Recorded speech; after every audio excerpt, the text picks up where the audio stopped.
76 number का प्रश्न है। 76 नंबर का, निम्नलिखित में कौन सा युग सुमेलित नहीं है? तो चलिए देखते हैं। गुलबदन बेगम जो है हुमायूं नामा लिखी है अपने भाई हुमायूं के आग्रह पर। हुमायूं के आग्रह पर लिखा गया था। और ये हुमायूं नामा और जो है बाबर नामा ये यही लिखी है। और हुमायूं की ये बहन थी और बाबर की ये पुत्री थी। और अबुल फजल का किताब का नाम है अकबर नामा और बादशाह नामा। बादशाह नामा ये दोनों पुस्तक किसका है? अबुल फजल का है। ठीक है। और अबुल फजल का यानी कि अबुल फजल अकबर नामा, ये भी बात बिल्कुल सही दिख रहा है। गलती खोजना है हमको, वही आंसर हो जाएगा। मिर्ज़ा मोहम्मद कासिम शाहजहाँ नामा, नो नो नो, शाहजहाँ नामा। शाहजहाँ नामा जो लिखा गया है, इसको कौन लिखा है शाहजहाँ नामा को? तो शाहजहाँ नामा को लिखा है हाँ, इनायत खान। कौन लिखा है? 17वीं शताब्दी में लिखा गया था। 17वीं शताब्दी में इनायत खान लिखा गया था। कौन लिखा था? इनायत खान का राइट आंसर है। और 17वीं शताब्दी में लिखा गया था, ये बात याद रखना। तो ये क्या है? यही गलत है। जो गलत है वही आपका राइट आंसर हो जाएगा। Option number C is the right answer. अच्छा, अबुल फजल का किताब का नाम जो है अबुल फजल का किताब का नाम है अकबरनामा। तो इस आइन ए अकबरी, आइन ए अकबरी किताब का नाम हम बता रहे हैं। आइन ए अकबरी, आइन ए अकबरी ये भी बुक किसका है? अबुल फजल का है। और ये आइन ए अकबरी को क्वेश्चन पूछ लिया गया है कितने भागों में बांटा गया है? तो इसको 5 भाग में बांटा गया। कितना भाग में बांटा गया है? 5 भाग में बांटा गया है। और इसी का जो तीसरा भाग है, तीसरा भाग जिसको हम लोग अकबरनामा के नाम से जानते हैं। किस नाम से जानते हैं? अकबरनामा के नाम से जानते हैं। तो भैया इतना सारा जानकारी मिलता है। चलिए हम लोग बढ़ते हैं नेक्स्ट प्रश्न की ओर। अगला प्रश्न है 1820 में थॉमस मुनरो ने निम्नलिखित में से कौन सी व्यवस्था को लागू किया था? तो थॉमस मुनरो ने 1820 में कौन सा व्यवस्था को लागू किया था? तो आपको बताना है कि जमींदारी व्यवस्था। कौन सा लागू किया था? तो 1820 का ना पूछ रहा है। तो 1820 में याद रखना रैयतवाड़ी। क्या क्या याद रखना है? रैयतवाड़ी व्यवस्था। अच्छा, रैयत का अर्थ पूछेगा क्या होता है? तो रैयत का जो अर्थ होता है, ये क्वेश्चन पूछा गया है। रैयत का अर्थ होता है किसान होता है। क्या होता है? किसान होता है। और रैयतवाड़ी व्यवस्था में पूछेगा कि भूमि का मालिक कौन होता था? तो भूमि का मालिक होता था, भूमि का मालिक स्थानीय किसान होता था। क्या होता था? किसान ही होता था। लेकिन दोस्तों, जो जमींदारी व्यवस्था था, इसी को हम लोग कहते हैं रैयतवाड़ी व्यवस्था। क्या कहते हैं? रैयतवाड़ी व्यवस्था। या इसी को हम लोग कहते हैं इस्तेमारी व्यवस्था। इस्तेमारी व्यवस्था या इसी को हम लोग कहते हैं जमींदारी व्यवस्था। इतना नाम से हम लोग जानते हैं। यह जो लागू हुआ था 1793 में। कब लागू हुआ था? और इसी को हम लोग सूर्यास्त का नियम भी कहते हैं। क्या कहते हैं? इसी को हम लोग सूर्यास्त का नियम कहते हैं। सूर्य डूबने से पहले लगान देना पड़ता था। तो 1793 में। और इसका जो जनक था रैयतवाड़ी व्यवस्था का, तो रैयतवाड़ी व्यवस्था का जो जनक था थॉमस मुनरो। कौन था? Thomas Munro. तो रैयतवाड़ी व्यवस्था का हम लोग जनक जान लेते हैं। जनक बता दो तो थॉमस मुनरो। वहीं अगर जमींदारी बंदोबस्त का पूछे तो इसका जो जनक था लॉर्ड कॉर्नवालिस। कौन है? Lord Cornwallis. और इनका मकबरा कहाँ है? अपना इंडिया में है। कहाँ है? गाजीपुर में इनका मकबरा है। लॉर्ड कॉर्नवालिस का मकबरा कहाँ है? गाजीपुर में। दोस्तों, गाजीपुर को हम लोग काशी की बहन कहते हैं। क्या कहते हैं? काशी की बहन कहते हैं। अगर इतना बात अभी तक आपको समझ में आ रहा है तो बिल्कुल लाइक ठोक दीजिए और चैनल को सब्सक्राइब करके जाइएगा। हर एक छोटा चैनल आप लोग के सहयोग से बनता है, बड़ा चैनल। और जाते जाते आप हमारे चैनल को सब्सक्राइब कीजिए, लाइक कीजिए, जितना दोस्तों में होता है शेयर कर दीजिए। और रोज क्लास का PDF आपको ITIHASKIDUNIYA 99 वहाँ पर मिल जाएगा, वहाँ से ले सकते हैं। वीडियो का डिस्क्रिप्शन में पड़ा होगा लिंक। हेलो दोस्तों, आप लोगों का स्वागत है इतिहास की दुनिया 99 पे। दोस्तों, आज मैं आपके लिए बिहार DLED एग्ज़ाम के लिए टोटल 20 प्रश्न लाया हूँ। काफ़ी इम्पोर्टेंट प्रश्न है। तो चलिए हम लोग क्वेश्चन को स्टार्ट करते हैं। पहला प्रश्न आपके सामने में लगा हुआ है, झांसी की रानी लक्ष्मीबाई की मृत्यु कहाँ पर हुई थी? चमक उठी सन 57 में, वह तलवार पुरानी थी, खूब लड़ी मर्दानी, वह तो झांसी वाली रानी थी। आपने तो इनके बारे में कई बार पढ़ा होगा। तो झांसी की रानी लक्ष्मीबाई की मृत्यु कहाँ पर हुई थी? तो इनकी जो मृत्यु हुई थी वो हुआ था ग्वालियर में। कहाँ हुआ था? ग्वालियर में हुआ था। तो ऑप्शन नंबर सी क्या हो जाएगा? बिल्कुल राइट हो जाएगा। अगर इनका जन्म का नाम पूछ लिया जाए, जब मृत्यु पूछा है तो जन्म भी पूछ सकता है। तो इनका जन्म याद रखना है आपको कि इनका जन्म जो है 19 नवंबर 1928 को। कब हुआ था? 19 नवंबर 1928 को झांसी की रानी का क्या हुआ था? जन्म हुआ था। इनका 3 नाम था। इनका 3 नाम था। इनका झांसी की रानी को हम लोग मनु के भी नाम से जानते हैं। किस नाम से जानते हैं? मनु हो गया, मनु मणिकर्णिका, मनु मणिकर्णिका, कर मणिकर्णिका, मणिकर्णिका और छबीली बाई। ये किसका नाम है? रानी लक्ष्मीबाई को हम लोग 3 नाम से जानते हैं, मणिकर्णिका और छबीली बाई। ठीक। इनके पिता का नाम था मरोपंत तांबे। पिता कौन था? झांसी की रानी का पिता के बारे में हम लोग जानते हैं। इनका पिता का नाम था मरोपंत पांडे। क्या नाम था? मरोपंत पांडे, मरोपंत पांडे। एक एक प्रश्न आप लोग सुनिए। और इनके पति का नाम था, रानी लक्ष्मीबाई का पति का नाम, तो पति का नाम था गंगाधर राव। क्या नाम था? गंगाधर राव। और इनसे एक पुत्र का जन्म हुआ, लेकिन उस पुत्र का असामयिक मृत्यु हो गया। तो जब पुत्र का जब मृत्यु हुआ तो असामयिक मृत्यु होने के कारण पति गंगाधर राव भी डिप्रेशन के कारण इनकी भी मृत्यु हो जाती है। और इसी समय लॉर्ड डलहौजी का जब कार्यकाल था तो वह हड़प का नीति जाना जाता था। हड़प का नीति के तहत अंग्रेज का कहना था कि जिस राजा का कोई भी उत्तराधिकारी नहीं होगा वो संपत्ति किसका जाएगा? वो संपत्ति इंग्लैंड सरकार का हो जाएगा, सरकार के पास में चला जाएगा। तो रानी लक्ष्मीबाई के ज़मीन को हड़पने के लिए उत्तराधिकारी का अभाव था। तो रानी लक्ष्मीबाई ने एक बेटा का गोद लिया। रानी लक्ष्मीबाई ने एक पुत्र को गोद लिया जिसको कहा जाता है दत्तक पुत्र। क्या कहा जाता है? दत्तक पुत्र। और दत्तक पुत्र का नाम क्या था?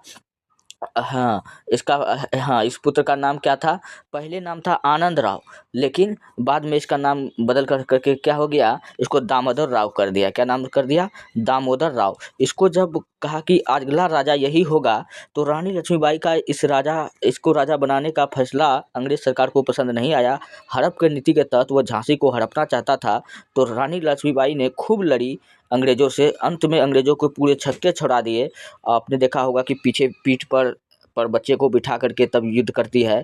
तो रानी लक्ष्मीबाई यही दामोदर गुप्त था। क्या नाम था? दामोदर राव था।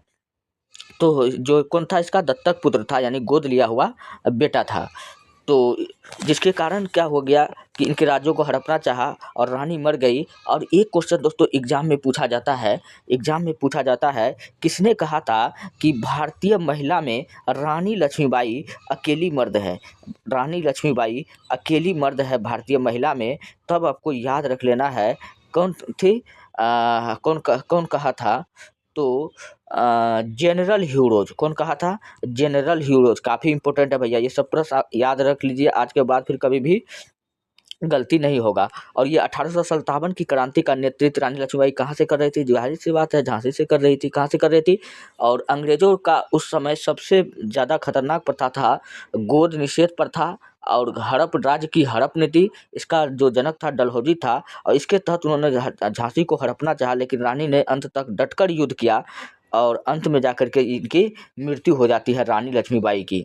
तो जिसके बाद में कहा जाता है कि भारतीय महिला में अकेली मर्द कौन थी? General Hugh Rose. ये बात बताया गया। तो इतनी बात अगर यहाँ तक अगर आपको समझ में आ जाता है तो लाइक को ठोक दीजिए। और अंग्रेजों ने हड़प की नीति के तहत कहेगा कि सबसे पहले कौन सा राज्य को हड़पा था? तो सतारा को हड़पा था। किसको हड़पा था? सतारा। सतारा कहाँ पड़ता है? महाराष्ट्र में। ठीक।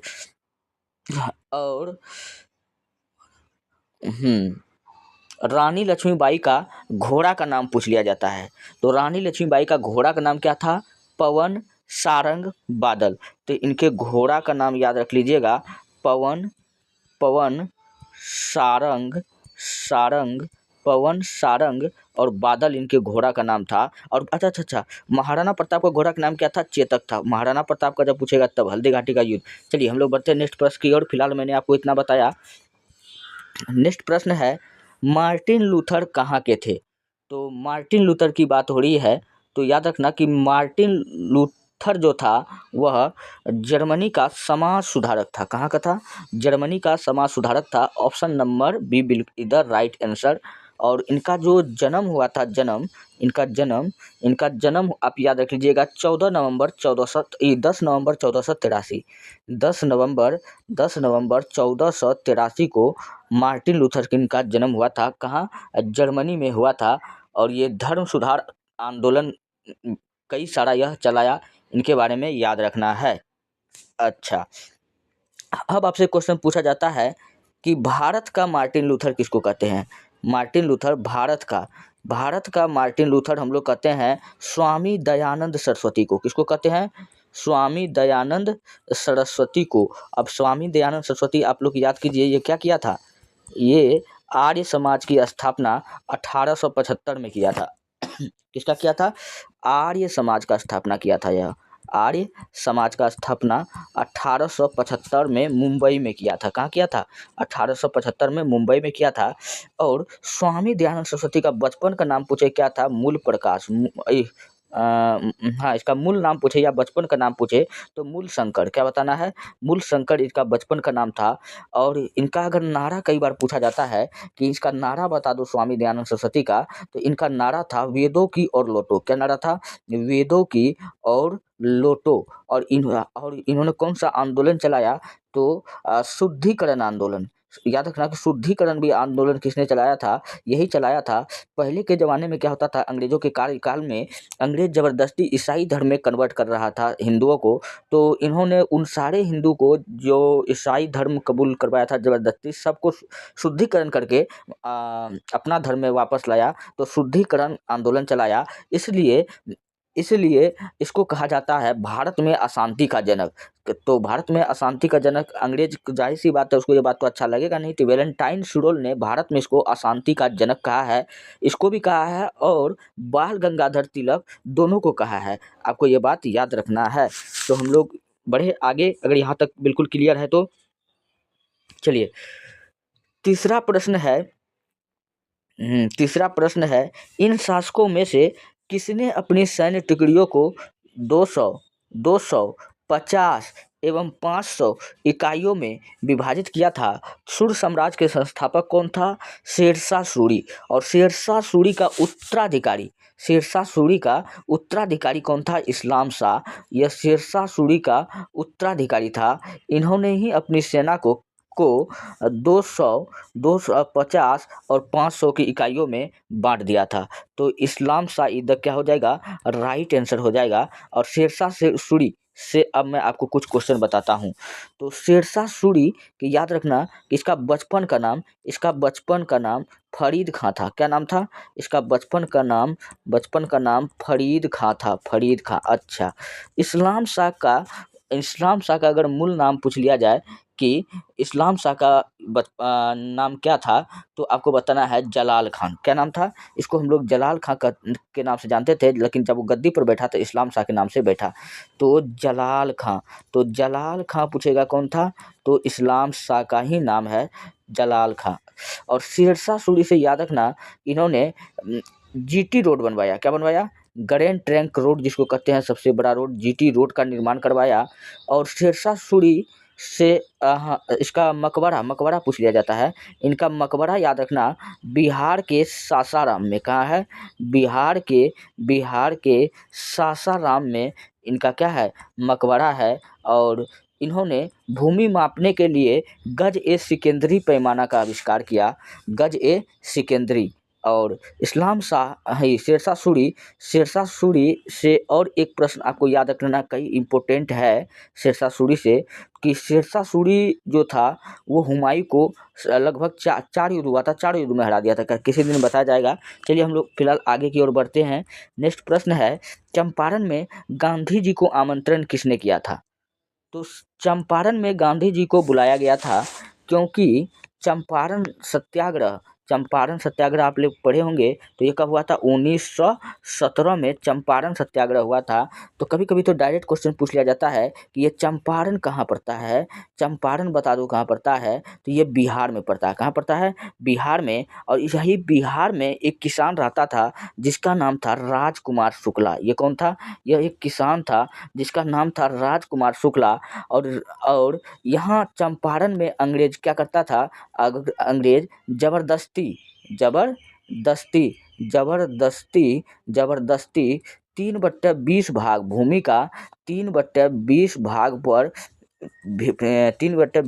पर नील का खेती करवाता था। किसका खेती करवाता था? नील का खेती करवाता था। अच्छा, 3/20 भाग पर करवाता था, इसलिए यह 3/20 को हम लोग कहते हैं तीन कठिया पद्धति। क्वेश्चन पूछेगा कि तीन कठिया पद्धति किस पर लागू था, तो क्या बताना है? चंपारण के किसानों पर लागू था। और ये तीन कठिया समझ रहे हैं, 1 कठिया बराबर 1/20, तो 3 कठिया बराबर 3/20। तो जबरदस्ती 3/20 भाग पर नील का खेती करवाता था, जिनसे का फसल भी खराब होता था और किसान को मुआवजा नहीं मिलता था। तो यहाँ के जो जमींदार थे, एक किसान था, उनमें सारे किसान में जो सबसे आर्थिक स्थिति जिसका अच्छा था, जिसका नाम था राजकुमार शुक्ला। और राजकुमार शुक्ला बुलाता है गांधी जी को कि आप आइए हमारे चंपारण में, देखिए किस तरह अंग्रेज हमसे ज़बरदस्ती नील का खेती करवा रहा है। तो राजकुमार शुक्ला के बुलाने पर गांधी जी चंपारण आते हैं। चंपारण आने के बाद में और हाँ, चंपारण एग्रेरियन कमेटी का निर्माण करता है। और अंग्रेज जो था, पहले तो इसका राजकुमार शुक्ला का सारा बात कहने से इनकार कर दिया, नहीं हम आपको कोई भी छूट नहीं देंगे, ना ही आपको मुआवजा मिलेगा। लेकिन यहाँ पर चंपारण में जो नील जो था, हमसे बेहतर नील जर्मनी बना लिया था तब तक में, जब तक में यहाँ पर गांधी जी आता। और उस समय याद करो 1917, ये वो डेट है जब विश्व युद्ध चल रहा था, अंग्रेज विश्व युद्ध का प्रेशर में था। और गांधी जी आके बात ही किया कि सिर्फ यहाँ पर नील का खेती पर से टैक्स हटा दीजिए। तो अंग्रेज परेशान हो गया कि उतना बड़का वर्ल्ड विश्व युद्ध देखे कि भारत में छोटका मोटका चंपारण आंदोलन देखे। और ये गांधी जी को अंग्रेज ने इनकी बातों को मान गया। जब मान गया तो भैया सब आदमी हक्का बक्का हो गया, कहा कि ये भैया गांधी नहीं, क्या है? महात्मा है। कौन है? ये रविन्द्रनाथ टैगोर एक व्यक्ति था इसमें, कहा कि यह गांधी नहीं है, महात्मा है। तो एक क्वेश्चन याद रखना कि महात्मा गांधी को महात्मा की उपाधि कौन दिया था? तो रविन्द्रनाथ टैगोर दिया था। कौन दिया था? रविन्द्रनाथ टैगोर दिया था। किस आंदोलन में दिया था या किस सत्याग्रह में दिया था? चंपारण सत्याग्रह में दिया था। ये बात याद रखना। जहाँ से मैं क्वेश्चन बता रहा हूँ, आप लोग उन प्रश्नों को अगर रट लीजिए, लाइफ में कभी आपको दिक्कत नहीं होगा। एक बार अगर इतना अगर पढ़ लेते हैं, तो इतना अगर पढ़ डाला तो लाइफ हो गया झींगा लाला। और उसके बाद में गांधी जी को यहाँ पर महात्मा कहा, तो बदले में महात्मा गांधी भी रविन्द्रनाथ टैगोर को एक उपाधि दिया, गुरुदेव का। कौन सा उपाधि दिया? गुरुदेव का उपाधि किसको दिया? रविन्द्रनाथ टैगोर को दिया। तो इतना सारा बात आपको याद रखना है। तो यहाँ तक अगर आपको बात समझ में आ चुका है, तो हम लोग बढ़ते हैं नेक्स्ट प्रश्नों की ओर। अगला प्रश्न देख लीजिए, काफ़ी शानदार प्रश्न आपके सामने में लग गया है। भारतीय क्रांति की जननी किसे कहा जाता है? भारतीय क्रांति की जननी किसको कहा जाता है? तो मैडम भीखाजी रुस्तम कामा को कहा जाता है। किसको कहा जाता है? मैडम भीखाजी रुस्तम कामा को कहा जाता है। तो इस प्रश्न का ऑप्शन नंबर बी होगा बिल्कुल राइट। अब मैं जो आपको एक्स्ट्रा बता रहा हूँ, उन प्रश्नों को सुनिए। अच्छा, पहले तो आप मेरी बात मानिए कि अगर आपको पीडीएफ चाहिए तो रोज क्लास का पीडीएफ ITIHASKI दुनिया 99, वहाँ पर जाकर के वीडियो का पीडीएफ ले सकते हैं, नहीं तो डिस्क्रिप्शन में पड़ा होता है लिंक, तो वहाँ से भी ले सकते हैं। चलिए अब मैं एक्स्ट्रा मैं आपको बताता हूँ। सरोजिनी नायडू, इनसे याद रखना, इसको हम लोग भारत कोकिला कहते हैं। क्या कहते हैं? भारत कोकिला। भारत कोकिला पूछेगा किसको कहते हैं? सरोजिनी नायडू को कहते हैं। और सरोजिनी नायडू से याद रखना, भारत या उत्तर प्रदेश की प्रथम महिला राज्यपाल थी, या उत्तर प्रदेश की प्रथम महिला राज्यपाल पूछे तो भी सरोजिनी नायडू। भारत का अगर राज्यपाल प्रथम महिला राज्यपाल पूछे तो क्या बताना है? सरोजिनी नायडू। तो उत्तर प्रदेश या भारत की प्रथम महिला राज्यपाल थी, ये बात हो गया। अच्छा, सरोजिनी नायडू का एक कथन भैया आजकल बड़ा एग्जाम में पूछा जा रहा है कि किसने कहा था कि राज्यपाल जो है एक सोने के पिंजरे में बंद जैसा है।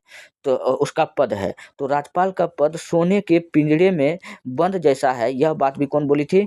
तो सरोजिनी नायडू। एनी बेसेंट को तो कौन नहीं जानता है। भारतीय राष्ट्रीय कांग्रेस की प्रथम महिला अध्यक्ष थी, प्रथम प्रथम प्रथम प्रथम महिला अध्यक्ष थी। आप लोग ये बता दो कि भारतीय राष्ट्रीय कांग्रेस की हाँ, प्रथम महिला अध्यक्ष बता दिए हैं, प्रथम भारतीय महिला अध्यक्ष, और प्रथम अध्यक्ष पूछे तो सरोजिनी नायडू।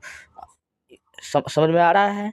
हाँ, आप लोग ये बता दो भारतीय राष्ट्रीय कांग्रेस का हाँ, कांग्रेस का जो है पारसी अध्यक्ष कौन था? या नहीं तो भारतीय राष्ट्रीय कांग्रेस का सबसे युवा अध्यक्ष बता दीजिए, सबसे युवा अध्यक्ष कौन था? कमेंट में लिख दीजिए। अच्छा, फिर क्वेश्चन पूछा जाता है कि भारतीय राष्ट्रीय कांग्रेस का एकमात्र अधिवेशन बता दो, एकमात्र अधिवेशन बता दो जो गाँव में हुआ था। जो कहाँ हुआ था? गाँव में हुआ था। तो गाँव में हुआ था फैजपुर, फैजपुर, फैजपुर याद रखना है। फिर क्वेश्चन पूछा जाता है कि भारतीय राष्ट्रीय कांग्रेस का एकमात्र अधिवेशन बताओ जिसमें गांधी जी ने भाग लिया था। तो याद रखना 1924 में महात्मा गांधी ने कर्नाटक के बेलगांव अधिवेशन में भाग लिया था। ठीक, फिर क्वेश्चन पूछा जाता है कि कांग्रेस का एक ऐसा अधिवेशन बताइए जिसमें सुभाष चंद्र बोस ने भाग लिया था। तो त्रिपुरी आपको याद रख लेना है, हरिपुरा में पड़ता है। तो 1937 का अधिवेशन याद रख लेना है। और 1929 में कांग्रेस का अध्यक्ष कौन था? जवाहरलाल नेहरू था, ये भी याद रख लेना है। चलिए हम लोग फिलहाल बढ़ते हैं नेक्स्ट प्रश्न की ओर। अगला प्रश्न देखिए कौन सा है। हड़प्पा स्थल कालीबंगा किस वर्तमान भारतीय राज्य में स्थित है? कालीबंगा से हमको मिला था काले रंग की चूड़ी। क्या मिला था? काले रंग की चूड़ी हमको यहीं से मिला था, काली रंग की चूड़ी कालीबंगा में याद रख लेना है। और ये कालीबंगा भैया कहाँ है? तो राजस्थान में है। कहाँ है? राजस्थान में। मध्य प्रदेश में हड़प्पा सभ्यता यानी सिंधु सभ्यता का कोई भी शहर नहीं है, इसमें भी नहीं है। उपयुक्त में हाँ, ऑप्शन नंबर 1 क्या हो जाएगा? बिल्कुल राइट हो जाएगा। तो हड़प्पा कालीबंगा ये कहाँ पर है? राजस्थान में है। अच्छा, अगर कहेगा कि ये कालीबंगा जो है, कालीबंगा ये किस नदी के किनारे स्थित है? तो याद रखना घग्घर नदी। किस नदी के किनारे? घग्घर नदी के किनारे ये शहर स्थित है। आपको ये बात याद रखना है। अच्छा, कुछ शहर मैं बताता हूँ कि जो नदी पर कौन नदी पर बसा हुआ है। अगर कहेगा पाकिस्तान, तो पाकिस्तान सिंधु नदी के किनारे बसा हुआ है। किस नदी के किनारे? सिंधु नदी के किनारे। आपको ये बात याद रख लेना है। हाँ, और आपसे पूछे हड़प्पा कहेगा कौन नदी के किनारे बसा हुआ है? तो हड़प्पा याद रख लेना है कि रावी नदी के किनारे बसा है। मोहनजोदड़ो ये तो अभी पाकिस्तान में चला गया है। मोहनजोदड़ो ये पाकिस्तान चला गया तो सिंधु नदी आ जाएगा। क्या आ जाएगा? सिंधु नदी आ जाएगा। अच्छा, अब भोगवा बता दो कि भोगवा और लोथल। तो भैया लोथल शहर किस नदी के किनारे बसी है? तो भोगवा नदी के किनारे बसा हुआ है। किस नदी के किनारे बसा हुआ है? भोगवा नदी के किनारे पर बसा हुआ है। तो इतना बात आपको याद रखना है। तो यहाँ तक अगर आपको बात समझ में आ चुका है तो हम लोग बढ़े आगे। चलिए, नेक्स्ट प्रश्न है, निम्नलिखित में से कौन सा युग्म सुमेलित नहीं है? कौन सा कहता है कि यह युग्म सुमेलित नहीं है? तो यहाँ कुछ बुक दिया हुआ है और उनके राइटर के नाम दिया गया है। तो चलिए, सबसे पहले गुलबदन बेगम को इसको कौन लिखा है? हुमायूं